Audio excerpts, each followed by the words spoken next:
الحمد لله والصلاة والسلام على رسول الله أما بعد. اللهم إنا نسألك علما نافعا ورزقا طيبا وعملا متقبلا. اللهم لا تؤاخذنا إن نسينا أو أخطأنا ربنا ولا تحمل علينا إصرا كما حمل الذين من قبلنا ربنا ولا تحملنا ما لا طاقة لنا به واعف عنا واغفر لنا وارحمنا أنت مولانا فانصرنا على القوم الكافرين. যারা কাফের তারা সব সময় বলে হাইহাতা লিমা তুআদুন। কোথায় কোথায় সেটা? হাইহাতা মানে দূরে, অনেক দূরের কথা। হাইহাতা মানে অনেক দূরের কথা যে কিয়ামত হবে। তো ঠিক এদেরই অনুসারী যারা, বা প্রত্যেকে তাদেরই অনুসারী হবে যারা বলবে যে জান্নাত কখন পাবো, আর কোথায় জান্নাত আছে, কবে জান্নাত পাবো, আর দেখা যাবে কি হবে পরকালে। হ্যাঁ, ঠিক তাদেরই অনুসারী হচ্ছে তারাই যারা বলবে যে আচ্ছা ঠিক আছে, পড়তে থাকি যতটুকু এলেম হয়, কি দরকার আছে এলেমের জন্য এত কষ্ট করার, কি দরকার আছে, একটু হলেই তো হলো, নামাজ পড়বো, রোজা করবো, শেষ, এনাফ। হ্যাঁ, অথচ সে বেচারা জানে না যে তার নামাজটাই হয় না, রোজাটাই হয় না।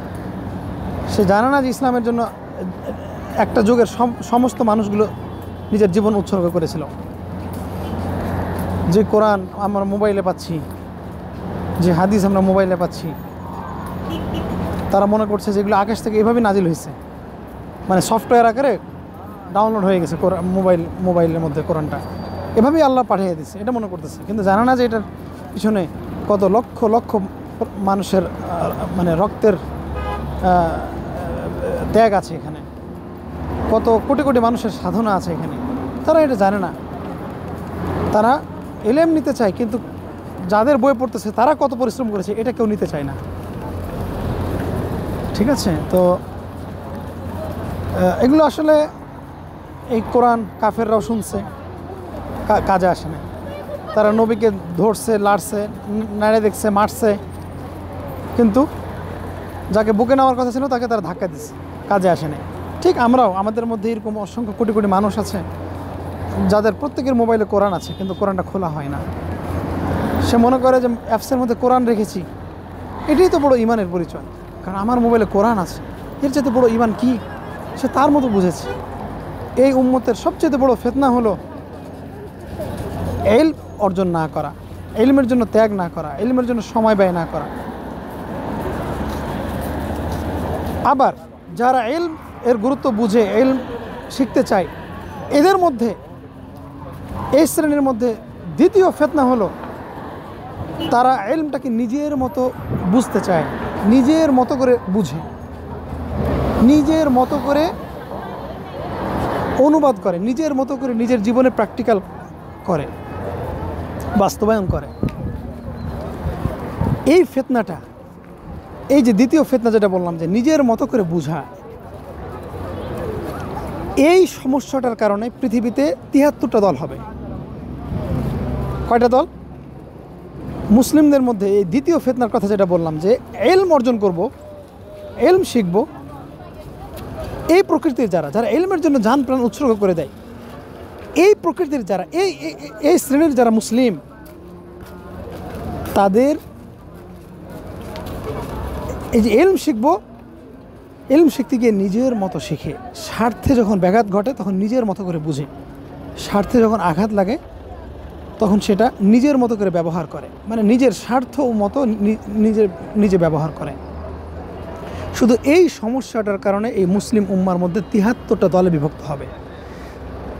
একমাত্র একটা দল হবে সাহাবীদের সাথে থাকবে, যারা এই ধর্মটাকে শিখেছে এবং বুঝেছে তাদের মতো করে, নিজের মতো করে না। তারা কখনো নিজের স্বার্থটাকে জ্ঞানের উপরে প্রাধান্য দেয়নি। বুঝতে পেরেছেন? তাহলে উম্মতের মধ্যে যে ৭৩ দলে বিভক্ত হবে, এরা কারা? এরা জাহেলরা না, এরা মূর্খরা না, এরা কাফেররা না, এরা মুশরিকরা না, এরা না। যারা আলেম, যারা ইলমকে ভালোবাসতো, যারা কোরআন ভালোবাসতো, যারা নবীকে ভালোবাসতো, যারা আল্লাহকে ভালোবাসতো, যারা নিজেদেরকে মুসলিম লিখত, সাক্ষী দিত, দাবি করত, নামাজ পড়তো, এই প্রকৃতির মানুষ ৭৩ দলে বিভক্ত হবে। সমস্যাটা কি? একটাই সমস্যা, যে তারা ইসলামটাকে নিজের মতো করে বুঝেছে, নিজের স্বার্থ অনুপাতে বুঝেছে। নিজের স্বার্থ কি? ইউরোপ আমেরিকাতে থাকলে কি সমস্যা, মানে এটা যে কী সমস্যা এটা কোরআন হাদিসের মধ্যে নাই। অথচ তিনি নামাজি, অথচ তাহাজ্জুদ গুজারি, অথচ কোটি কোটি টাকা দান সদকা করতেছে। জানে না যে এটা ইউরোপে আমেরিকাতে থাকাটা এটা আল্লাহ লানত প্রাপ্ত, এটা তার কাছে কিছু না। তাহলে এটা কী হলো? কোরআন হাদিস মানা হলো, তাহাজ্জুদও পড়া হলো, নিজেকে মুসলিমও দাবি করা হলো, হজও করা হলো, কিন্তু মানলো কি? যে এটা নাথিং, এটা হলো নিজের মতো করে বোঝা। বুঝতে পেরেছেন? এইভাবে প্রত্যেকটা ব্যক্তি যার যেখানে আঘাত লাগে সে তখন ওটাকে নিজের মতো করে বুঝে নেয়। এই একটা সমস্যার কারণে উম্মতে মুহাম্মদের মধ্যে ৭৩টা দল হবে। এই জন্য আল্লাহ রসুল সাল্লাল্লাহু আলাইহি ওয়াসাল্লাম বলেছেন যে আমার সাথে বা আমার দল অন্তর্ভুক্ত হবে তারাই আজকে আমি এবং আমার সাহাবীরা যার উপরে আছি। যার উপরে আছি মানে কি? যেই বুঝের উপরে আছি, যেই উপলব্ধির উপরে আছি, যেই অর্থের উপরে আছি,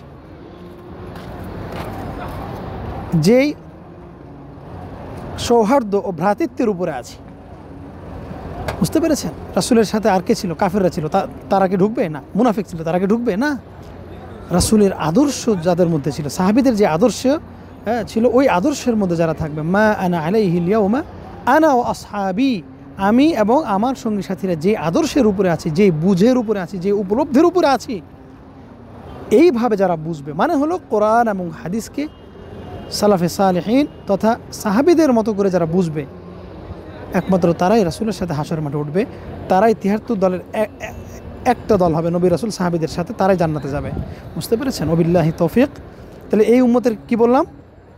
উম্মতে মুসলিমা মানে মুসলিম উম্মার সবচেয়ে বড় ফিতনা হলো কি?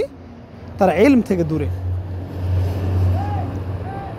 যারা ইলম থেকে টোটালি দূরে, 100/100 দূরে, কিন্তু মুসলিম দাবি করে, এরা তো কাফের, এত কোনো সন্দেহ নাই, মুরতাদ, কোনো সন্দেহ নাই, কোনো সন্দেহ নাই। যারা টোটালি ইলম থেকে দূরে, মানে লা ইলাহা ইল্লাল্লাহ জানে না, বিসমিল্লাহ জানে না, সুবহানাল্লাহ, আল্লাহু আকবার, লা ইলাহা ইল্লাল্লাহ জানে না, সূরা ফাতিহা জানে না, নাস ফালাক ইখলাস জানে না, কিছু জানে না, এমনিই পড়ে, এরা মুসলিম দাবি করলে ওরা কাফের, মুরতাদ, এত কোনো সন্দেহ নাই।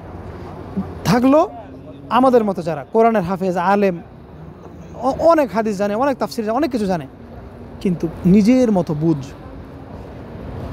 নিজের মতো বুঝ, প্রত্যেকটা আয়াত হাদিস সাহাবীরা কীভাবে বুঝলো ওইটার সে তদারকি করে না, ওইটাকে নিয়ে সে মাথা ঘামায় না। সাহাবীরা কখন চলে গেছে, কোথায় পাবো, আরে কি বলো তুমি, অমুক তুমুক হাবি ঝাবি, দুনিয়াতে কি ওরাই খালি আলেম ছিল, বা ইত্যাদি ইত্যাদি, শেখ বিন বাজ, ইবনু উসাইমিন, আলবানি, ইবনু তাইমিয়া, এরাই কি আলেম, আর দুনিয়াতে আলেম নাই, ইত্যাদি ইত্যাদি ওজোহাত খাড়ো করে নিজের মতো করে একটু বুঝে নিবে, বাস। এরাই হলো ৭৩ দলের ৭২টা দল। বুঝতে পেরেছেন? সুতরাং ইলম অর্জন করা যেমন ফরজ, তার পাশাপাশি ফরজ হচ্ছে কি পদ্ধতিতে ইলমটা নিতে হবে, কার কাছ থেকে নিতে হবে, এটা হলো দ্বিতীয় ফরজ। যদি এটা না করেন তাহলে কিয়ামতের মাঠে আলেম হিসেবে দাঁড়াবেন, কিন্তু সাহাবীদের সাথে না, অন্য ৭২টা দলের সাথে। আশা করি বুঝতে পেরেছেন। আল্লাহ রাব্বুল আলামিন আমাদের সবার মানহাজ ঠিক করে দিন। আল্লাহ আমাদেরকে কোরআন ও হাদিস সালাফে সালেহিনের মতো বোঝার তৌফিক দান করুন। আল্লাহুম্মা আমিন। ওয়া সাল্লাল্লাহু ওয়া সাল্লাম ওয়া বারাকা আলা নবিয়িনা মুহাম্মদ ওয়া আলা আলিহি ওয়া সাহবিহি ওয়া সাল্লাম আজমাইন ওয়া মান তাবি'আহুম বিইহসানিন ইলা ইয়াউমিদ্দিন। ওয়াসসালামু আলাইকুম ওয়া রাহমাতুল্লাহি ওয়া বারাকাতুহু।